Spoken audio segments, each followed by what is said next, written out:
our first guest speaker, a lady in the energy market that has extensive experience in wind park project development, Ms. Erika Ščiogoleva, head of Ignitis Renewables Latvia. I'm happy to invite you to join. Hi, Erika. Hi, thank you very much, Victoria, for the introduction, and thank you very much for inviting me to be the first of this Energy Club and sharing an investor's perspective here. And it's really a pleasure to be a part of Latvia's energy transition. So great event, and congratulations on that. Thank you. First of all, let me also thank you for having time and energy to share some insights with us. The purpose of our today's interview is to gain knowledge and understanding about the view of an experienced investor on wind park project development, especially in Latvia. So my first question to you would be, at what stage the wind park project is the most interesting for the investor to acquire, if there is such stage at all? Yes, so actually, I guess the answer to this question lies in investors' profile as such, because there are various investors who are interested in, for example, just owning and managing an asset and receiving a steady cash flow, right? There are those investors who are, as for example, Ignitis Renewables can be considered as investor/developer who is also participating in the development process and in construction process. There are also those who enter in only ready-to-build stages, which is the most capital-intensive stage, right? And who participate in the construction of the park itself. So I guess I could emphasize or just simply single out those couple of factors would actually determine in which stage a particular investor might be interested in. So mostly it depends on the investor strategy and risk appetite and return expectations. As we very well know that the development phase of the project is actually the most riskiest stage of the project, because the success of reaching a ready-to-build project and then having an operating asset is limited due to numerous factors. So the higher the risk appetite of the investor is, and the higher the return expectations are, the earlier the stage might be interesting for the investor to enter in. So I guess this summarizes briefly. If we talk about the reason for choice, we know these two types of strategies: to buy the wind park project by the investor in the initial stage and continue its development by the investor's team, or alternative strategy to enter into purchase agreement with the condition that seller or his development team continues development of the project up to a certain stage. So if we compare these two types, what is the reason for choice of the investor? I guess it brings back to my previous answer mostly. This is risk-profit sharing between two partners. I guess this can be summarized like this. And also, especially, I guess this is relevant to our Baltic states and our emerging markets, is that currently there is a lack of the projects. A lack of the projects which would be possible to enter in later development phases or these ready-to-build phases. Therefore, the market participants are just forced into going earlier stages of the projects, and this has again some underlying reasons for that as well. That in these emerging markets, then we see that local developers, more often than not, they still lack experience in project development, and especially wind project development, which is quite complex in essence, and also have limited resources, limited resources in technical knowledge, in engineering knowledge. So this combined then a little bit more makes sense for an investor, which especially the ones who are developers, they have their own internal teams, or they have other means to employ more experienced resources, and this is then one of the factors which determines that it's sometimes more reasonable to enter in earlier stages. And there is one which I actually always emphasize, a very human factor, that there are a lot of times when developers value their project even very differently than the investor values it price-wise. So sometimes to reach that agreement, it is actually worth stepping in a little bit earlier, and then all the parties' wishes may be met more reasonably. So I guess this could be the main reasons for choice. Mm-hmm. If we look at work of the developer or at the wind park project with the eyes of the investor, what will be 3 to 5 main points that the investor considers as a significant risk of the wind park project? What is a no-go? Well, I guess then again, no-goes there are few, right? No-go is actually when it's definitely prohibited in one or the other location to build a renewable energy project, whereas the main risks usually lie as throughout numerous countries. So we all know that grid connection and the capacity or the lack of it is actually one of the most riskiest and the most important risks to be mitigated and actually to be resolved. And the further in the development process this risk is resolved, the riskier the development or the country's regulation for is not that favorable, right? Because if you cannot connect to the grid, then this is already the project which is not really a project. So that would be first and foremost, I guess, what we always emphasize and what we always check.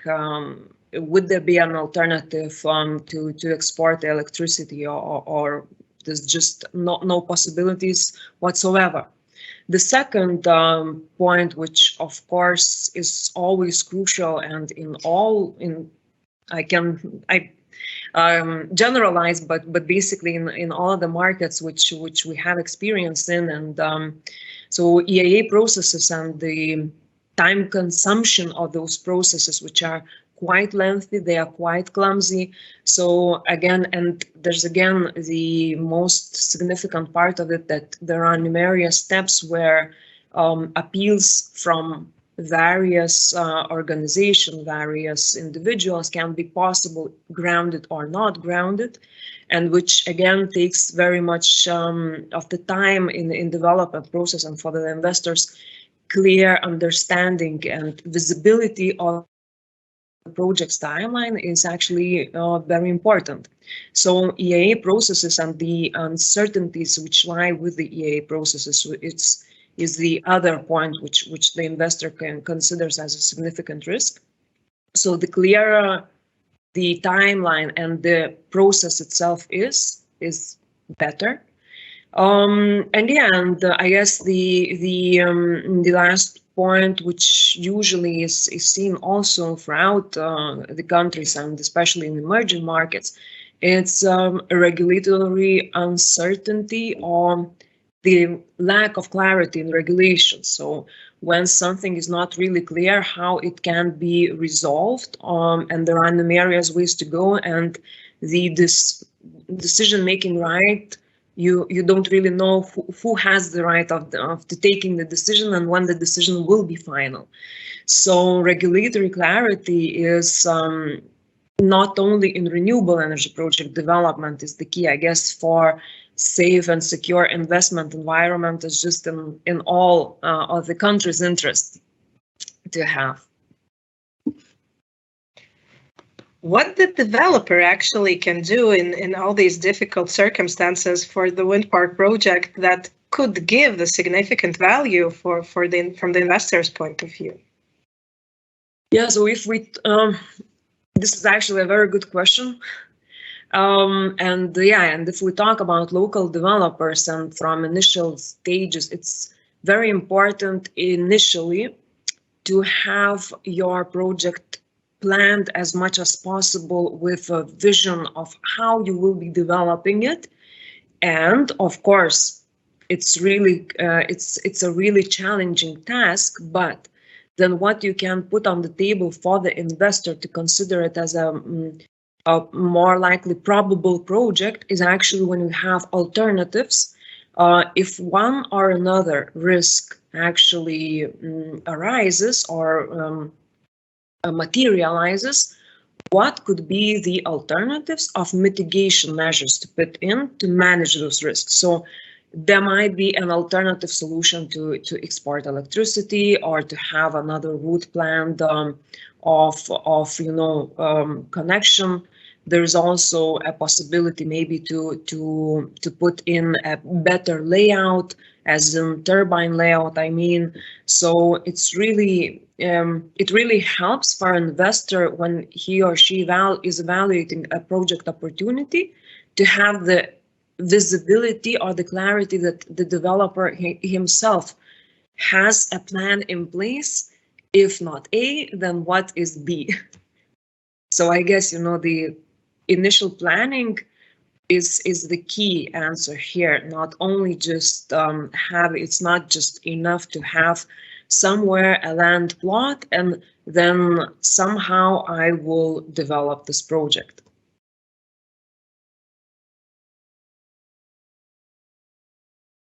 And if we turn to a more legal perspective of this, what does the investor see as the most risky or unreasonable requirements of the Latvian legislation? I guess, again, it's not only something is not only particular to Latvia as a country, right? Because a lot of countries have their own peculiarities in legislation processes. Maybe I will start from what we as an investor see as a plausible thing in Latvia, right? So one of the things which we think it's a great opportunity for the renewable energy projects to succeed and for the transition to successfully be implemented in Latvia is actually the fact that there is a legal possibility to construct a wind farm on a forest land. Which is definitely has a lot of benefits in terms of that. In the forest land, forest usually is further from the habited places, and there is a bigger possibility. There are less restrictions from some territorial planning to actually effectively use the land and to put a very effective project in terms of generation, in terms of economical viability. So this is one of the most plausible, I guess, legal requirements which Latvia in its time adopted. Of course, there are what we see here in order to actually implement and to actually use this possibility. There is a secondary, let's call it like that, legislation, I guess, missing, as we see now in a few of our projects that Latvian State Forest, well, just is not really so much eager to give an approval for proceeding with the development on the forest land. So I guess, and when we talk is that this is where the intra-institutional regulations, right, should be actually adopted. So this is one of the things for us to emphasize in the Latvian legislation. Whereas where most risky, I guess everybody now understands and knows the situation in Latvian market due to the grid reservations. So, and we know that solar projects are relatively more quick in development timeline, and now the market is going in the direction where everybody is booking the capacity for solar. However, with this hope that later on there will be a possibility to actually change the technology in order to put maybe instead of solar project, a wind project.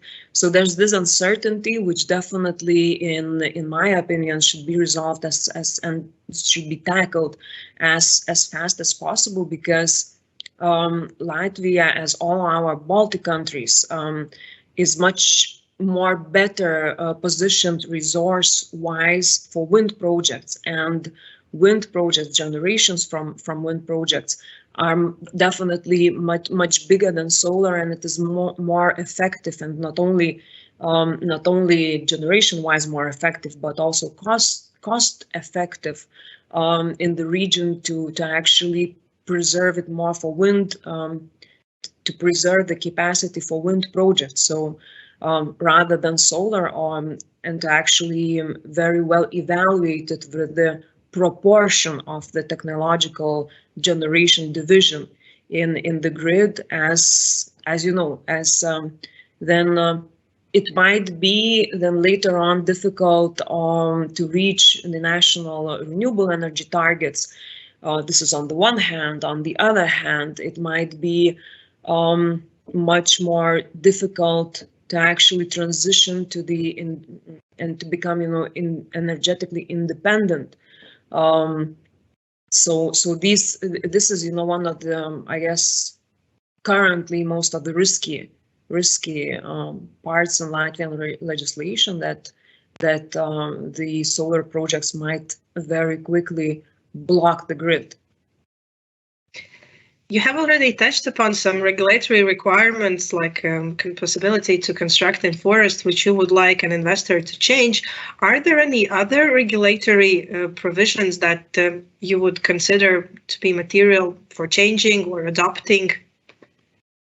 So, of course, as I mentioned, revised procedure for the grid capacity reservation, right, and clear regulation thereof would be one of the things, and then the revision of EAA procedures to make those more, faster and clearer would be a second thing to revise.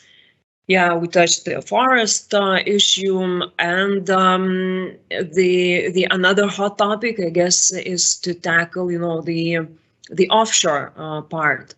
As we very well know that Latvia has a huge potential for offshore wind park developments. However, the legislation would be something which definitely would be a good thing to have it in place for the investors' clarity, for developers' clarity as well, to actually move forward as fast as possible with offshore wind farm developments. So I guess these would be the main ones which requires a little could use some attention. Also, we see that on the cost side, the local community support topic has become material, and the planned amendments to the law, which we will discuss a bit later during this webinar, but they aim to state specific amounts as mandatory payments to be made. How do you evaluate this practice, and what is your view in general? What is the best practice for supporting these local communities? Yeah, we see actually as we operate in few countries, right, that this issue is now a hot topic in all of our Baltic countries, and that the governments are thinking of mandatory payments in all of the region. Where we definitely, as an investor, as a participant in the society's electrification processes, right? We're definitely all for the communities where the projects are happening to have actual benefits of those. However, we always say that it's really important to evaluate pros and cons, right, before putting some legislation in or especially mandatory payments in place, and because there are more questions to consider. So the key moment is will the community definitely receive the support from which is intended for that purpose. So how the administration, the administrative, division is working, etc. Then there's of course the second thing that investors are already contributing significantly. Usually those are through real estate taxes or some other form of taxes in actually the states, countries, and communities budget eventually. So in our opinion, it might be worth considering that all developers and all investors, they have this right and this opportunity, and there is a natural competition of various forms to contribute to a particular community. And also the bigger picture there is, right, that we as a society, we need to promote renewable energy projects, not only for the, cheaper electricity or fighting the climate change, but also that there is a possibility create FTEs, and they add up significantly to the society's development itself. They create supply chain. So the more projects you have, the bigger chance there is that complete other businesses will be entering into the market. So this is already a contribution per se. Whereas I know, and we as well have this specific benefits and schemes for the particular communities where we are developing and constructing our projects. And I'm pretty sure that all serious developers, all serious investors, they do have those in place. We see that throughout the Europe, and for example, community benefit schemes, various, where support is granted directly to local non-profit organizations for this open and very clear procedure, right?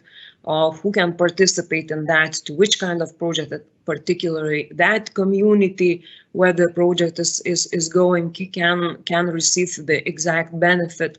Then there are, of course, the most important thing, cooperatives where locals can finance, for example, some plans of the developers or investors. So there are numerous ways of support mechanisms which that directly will go to those communities, because there is also, with putting in some mandatory generic payments, not only brings an additional administrative burden, let's say it like that, but then the procedure has to be very clear to avoid some fake, for example, community creations, etc., etc.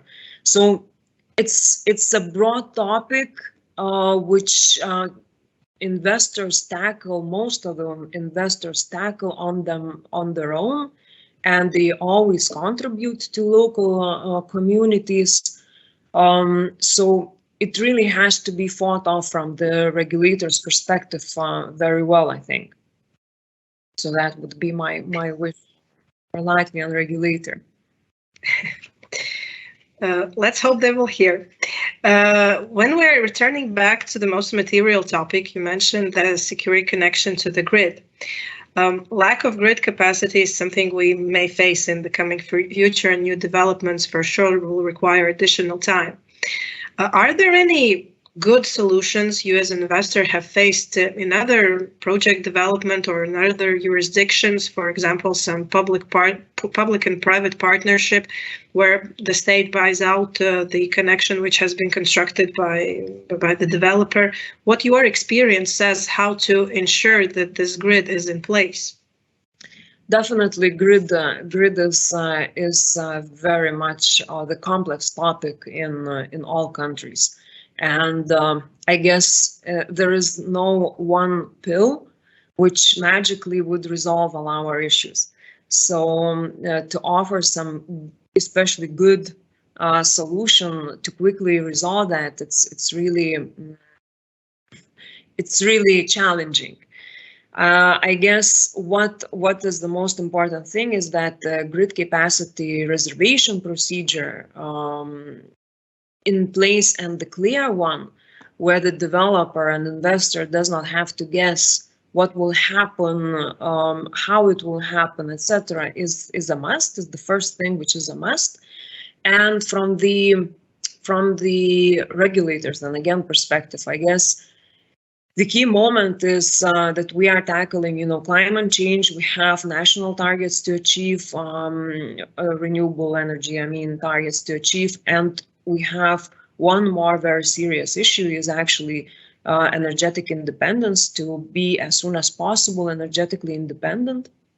So rational division of the capacity which is in the grid and accurate planning, or at least planning, which would give the feasibility of how the grid will be developing, is what are the first steps to actually make in order to ease this topic and to resolve this issue. Yeah, so I guess these would be the starts, whereas it very much depends, on the investor, on the country, what suits and what not. Grid reservation fees or investments into the grid, knowing that your project will succeed eventually, right, is something also of I guess a lot of investors can consider, because as participants to this electrification, right, and participants in this transition, we very well know that it's it's all the contributions matter. So I guess this could be the simple answer to a very complex question. We have one very good question from the audience that I would like to ask you. What are the main reasons for lack of new wind parks in Latvia and also in Estonia? And what is different in Lithuania, rapid wind park developments in Lithuania, basically? Mm-hmm. So I guess, these countries, we have all very different historical reasons, right? Where we know that Estonia, if a wind farm developments are actually was, I'd say, it was not possible to construct or develop any wind farms due to military radars or the lack of the radars, new technology radars. So the most of the part of the country was covered, and therefore the developments could not go further. So now Estonia, we know that they are tackling with this issue, right? Whereas why the rapid wind park developments in Lithuania were happening, then I always would start saying that it was very clear message and clear direction from our government. So this definitely helped, and therefore those parks were actually developing. Whereas Latvia, then again, your country has its own historic reasons, and one of the most important, I guess, because you were in the at least some years ago very well positioned with hydro, and only now the need, I guess, for the renewable energy projects became very well set from European Union perspective.